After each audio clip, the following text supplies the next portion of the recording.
आज हम उन 3 विषयों के बारे में बातें करेंगे, जिनके बारे में आचार्य जी अक्सर बोला करते हैं, या यूँ कह लीजिए कि उनके मुख्य विषयों में से वो रहे हैं। वो विषय कुछ इस तरीके से हैं। पहला शादी, दूसरा करियर, तीसरा विघ्निज़्म। इन 3 विषयों के बारे में क्यों आचार्य जी पूरा एम्फेसाइज़ करके, जोर दे करके बोलते हैं। चलिए देखते हैं इन सब चीज़ों के बारे में। कुछ भ्रांतियाँ भी लोगों की हैं इन सब विषयों के बारे में, तो चलिए देखते हैं क्या कहना होता है आचार्य जी का और विशेष रूप से क्यों उस पर वो बल देकर बोलते हैं। पहले शादी से प्रारंभ करते हैं। तो आचार्य जी ने बहुत सारी चीज़ों का खंडन किया है, क्योंकि शादी जो होती है एक प्रक्रिया होती है। एक संगति को ही शादी बोलते हैं। किसी के साथ होना, उसके संगति में रहना ही एक शादी होती है। और हमें बहुत तरीक़ों से हमें बताया जाता है कि शादी अनिवार्य है, और शादी करने के बाद और बच्चियों को पैदा करने के बाद मातृ ऋण, पितृ ऋण और देव ऋण से आप ऋण होते हैं। ये ऐसा बताया जाता है, क्योंकि इसलिए कि हमारे घर के जो बड़े बुजुर्ग हैं वो अपने संतान उत्पत्ति का कार्यक्रम करवा सकें और अपना वंश परंपरा आगे बढ़ा सकें। तो इस तरीके से उन सब चीज़ों को तोड़ मरोड़ करके प्रस्तुत की जाती है। तो इस पर आचार्य जी ने सीधी सीधी बात बोली है कि शादी की कोई अनिवार्यता नहीं है, वह एक प्रक्रिया है, वह एक चॉइस की बात होती है। आप करना चाहें या ना करना चाहें, ये आपके ऊपर है। आपके पास दोनों विकल्प हैं, इसमें कोई अनिवार्यता नहीं है। और उन्होंने सीधे बोला है कि शादी मतलब संगति। संगति आप उसकी करिए जो आपका उत्थान कर दे, आपको ऊंचाई पर ले जाए। संगति आपके काम से भी हो सकता है, संगति आपके एक अच्छे आदर्श से हो सकता है, संगति आप किसी अच्छे महापुरुष का भी कर सकते हैं। तो शादी का सीधे सीधे अर्थ है एक अच्छी संगति करना। तो शादी उन्होंने बोला है कि शादी गलत नहीं है, कोई भी शादी गलत नहीं है। लेकिन गलत क्या होता है? गलत शादी हमेशा गलत होती है, क्योंकि आप शादी करते ही हो उस बेस पे, शारीरिक सौष्ठव, शारीरिक आकर्षण के आधार पे, एक दूसरे को देख करके, स्त्री पुरुष को, पुरुष स्त्री के इन्हीं सब गुणों को देखकर शादी करती है। या फिर ये हो सकता है कि कोई बड़े ओहदे को देख करके शादी करता है।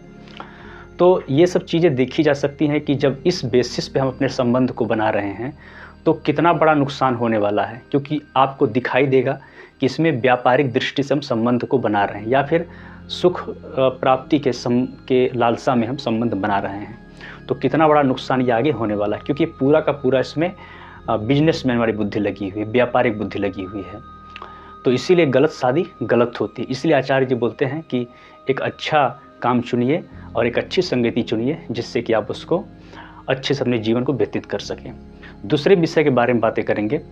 आचार्य जी का जो दूसरा विषय है वो करियर का है। करियर के बारे में आचार्य जी ने बोला है कि बहुत दबाव होता है हमारे ऊपर करियर का। कुछ भी अनाप शनाप जो भी चल रहा है मार्केट में स्टार्ट कर देना है, क्योंकि हम लोगों की समाज का दिया हुआ ये सब चीज़ें हैं और समाज के द्वारा हम पर थोपी जाती हैं। तो जबरन न चाहते हुए भी हम उन कामों को करते जिनमें हमारा बिल्कुल भी मन नहीं होता है, और उन काम को करने से तनाव, डिप्रेशन, तमाम तरह की चीज़ें भी बढ़ती जाती हैं। तो सीधे तौर पर कहें तो हम अपनी बुद्धि को खो चुके होते हैं। दबाव इतना होता है कि हमें सोचने समझने का समय ही नहीं मिलता है, और हम एक ढर्रे में चले जाते हैं, जैसे कोल्हू का बैल होता है और चलता फिरता रहता है। दिन भर वही प्रक्रिया करता है, अगले दिन भी वही करता है, और पहुंचता कहीं नहीं है। सिर्फ कुछ पैसे और मिल जाते हैं और उसको तनाव बढ़ते जाता है। उसके खर्चे भी उस अनुसार बढ़ते हैं, और उसके पास बहुत ज़्यादा वो भी नहीं बचता है, समय भी नहीं बचता और पैसे भी नहीं बचते हैं। तो आचार्य जी बोलते हैं कि जो करियर है, जो काम है आपका, वो मजाक नहीं होता है। काम ऐसा होना चाहिए जो आपकी बेचैनी को शांत कर सके। मतलब आप 8 घंटे 10 घंटे काम कर रहे हैं तो आपको करने में मज़ा आ रहा है। समय को आप व्यतीत नहीं कर रहे हैं, समय का आप आनंद ले रहे हैं। जीवन माने क्या है? जीवन माने समय, और समय का जो तनाव में और प्रेशर में बिता दे, तो उससे बड़ा दुर्भाग्य क्या हो सकता है कि आपने जीवन को समाप्त कर दिया। तो जीवन के किसी भी एक क्षण को आपको इस तरीके से बेवजह चीज़ों में समाप्त नहीं करना है। तो उन्होंने सीधे सीधे बोला है काम मजाक नहीं होता है। काम एक ऐसा काम चुनिए जो अच्छा हो और आपकी उन्नति के लिए फ़ायदेमंद हो, और उसके साथ साथ आपके इनकम भी बढ़ेगी। और सीधे तौर पर बात ये देखें तो हमारी आवश्यकताएं बहुत ज़्यादा नहीं होती हैं और समाज ने ऐसा दे रखा है कि तमाम तरह के होम लोन, तमाम तरह के व्हीकल लोन्स और तमाम तरह के समाज के द्वारा दिए हुए ऐसे ऐसे खर्चे हैं जिनको हम बेवजह ढोते रहते हैं और हमारे खर्चे बढ़ते जाते हैं। तो हमारे पास आवश्यकताएं बहुत ज़्यादा नहीं हैं और कम खर्चों में भी हम अच्छे जीवन को जी सकते हैं।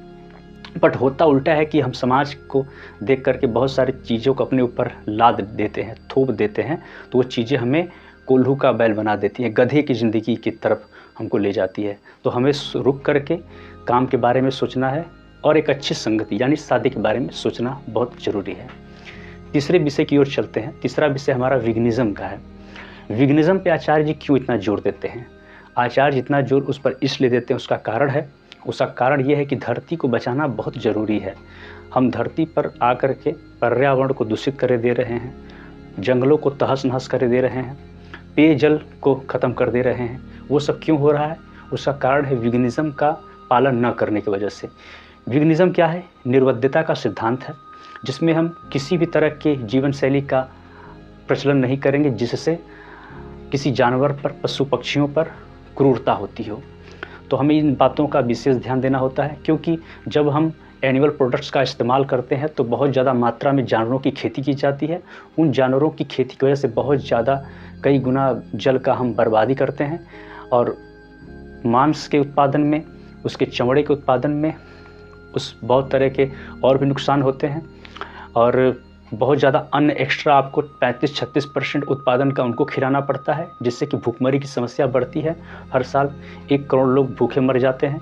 तो इसलिए ये बहुत ही नुकसानदेह सौदा होता है हमारे लिए। और मीथेन गैस का बहुत बड़ा कारण है कि हम उत्सर्जन का सबसे बड़ा कारण ये है कि हम पशुपालन किए दे रहे हैं। तो ये सब चीज़ें हमें नुकसान ही देती हैं अंत में। तो आलू भर देखा जाए तो मीट प्रोडक्शन और ये एनिमल फार्मिंग सब मिला करके घाटे का सौदा है। और हमारे इकोनॉमिक दृष्टि से मैं ये बातें बोल रहा हूँ, नैतिक दृष्टि पर तो उसको छोड़ ही देना चाहिए। तो बहुत बड़ा ये नुकसान का सौदा है और हमें इसको छोड़ ही देना चाहिए। तो सीधे तौर पे देखा जाए तो आचार्य जी बोल रहे हैं कि विघ्निज़्म ही एक ऐसा माध्यम है जिसके वजह से हम इस धरती को बचा सकते हैं और अपने को भी बचा सकते हैं। तो 3 विषयों पर विशेष तौर पे प्रकाश डालने का मतलब यही है कि हमारा जीवन सुधरे। और ये तीनों विषय सचमुच में देखा जाए तो आध्यात्मिकता के आधार हैं, अगर ठीक से दृष्टि लगाई जाए, क्योंकि अपने को बंधन में डाल करके हम अपनी मुक्ति नहीं कर सकते हैं। क्योंकि मुक्ति कोई ऐसी वस्तु नहीं है जो कि प्रकाश के माध्यम से मिल जाएगी। मुक्ति आपको एक ज्ञान से मिलेगी, बोध से मिलेगा। बोध कैसे आएगा? आप जब प्रतिदिन के कार्यक्रम में जब आप एक अच्छे दृष्टिकोण से आगे बढ़ें, आपने अच्छा काम चुन लिया, आपने अच्छी संगति चुन ली, मतलब शादी के रूप में अच्छी संगति चुन ली, किसी की संगति चुन ली, अच्छे लोगों की, एक आदर्श व्यक्तित्व की, एक आदर्श व्यक्ति की, एक अच्छे काम की, तो ये सब चीज़ों की आवश्यकता तो पड़ेगी, क्योंकि दैनिक जीवन आपका है। फिर आपने विघ्निज़्म का सिद्धांत ला दिया, उसकी वजह से आपके अंदर दया का भाव आएगा। तो सीधे सीधे बात है कि व्यवहारिक अध्यात्म आचार्य जी आपको सिखा रहे हैं। तो इन तीनों विषयों का हम विशेष रूप से ध्यान